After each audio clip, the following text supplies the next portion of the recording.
40મો દાખલો 2025 પરીક્ષા પ્રિલિમિનરી છે પણ બહુ જાય નહીં કારણ કે વિભાગ સીમાં 3 માર્કનો પૂછાય. સમાંતર શ્રેણીમાં 7 પદોનો સરવાળો 49.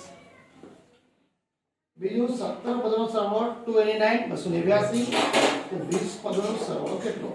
આ આપણે પેપરની ભાષા ત્યારે દાખલો જ્યારે ગણિતની ભાષામાં Sn બરાબર 49 मतलब 7 बराबर 49, S27 S17 बराबर 289 S20 કેટલા?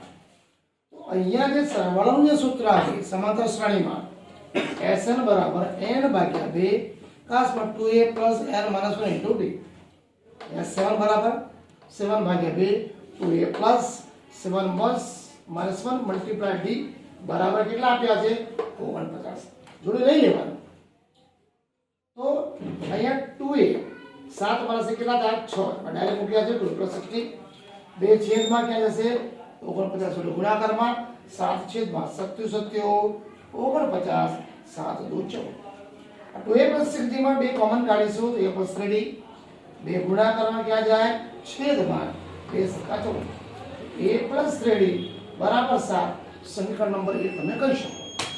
હવે બીજું 17 પદોનો સરવાળો 289 S17 બરાબર 289 Sn બરાબર n ભાગ્યા 2 2a n - 1 * d S17 બરાબર 17 ભાગ્યા 2 2a n n ની કેટલા મૂકવાના? 17 ઓછા 1 ગુણ્યા d બરાબર 289. ફરી પાછું પરિણામ 1 ની જેમ 2a 17 ઓછા 1 16d બરાબર 2 છેદમાં ક્યાં જશે? ગુણાકારમાં 289 ગુણ્યા 2 17 છેદમાં 17 ગુણ્યા 17 આનો 17 નો વર્ગ છે. 17 વધશે 17 2 34. આ 2a + 60 માં બે કોમન કાઢો. a + 8d a + 8d બે છેદમાં 17 2 34 કેટલા મળે? 17. તો બીજું પદ મળશે a + 8d = 17. પહેલું પરિણામ બીજું પરિણામ બંને પરિણામને સરખા કરે.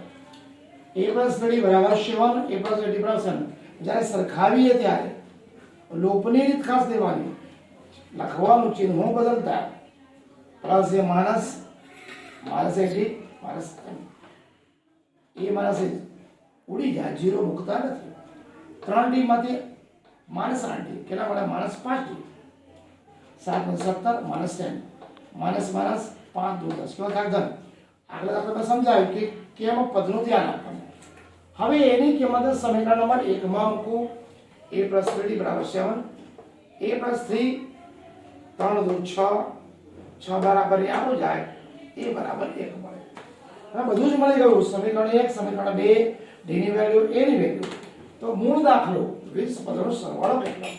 a બરાબર 1 n બરાબર 20 Sn બરાબર n ભાગ્યા 2 2a n - 1 * d 20 ભાગ્યા 2 10 2 20 2 ના 2 20 ઓછા 1 19 38 + કેટલા થાય? 40 10 × 40 10 × 40 કેટલા મળે? 400. આપણો 3 માર્કનો અને આ જેવા 3 થી 4 દાખલા ચોપડીમાં છે, ખાસ ધ્યાનથી જોવા.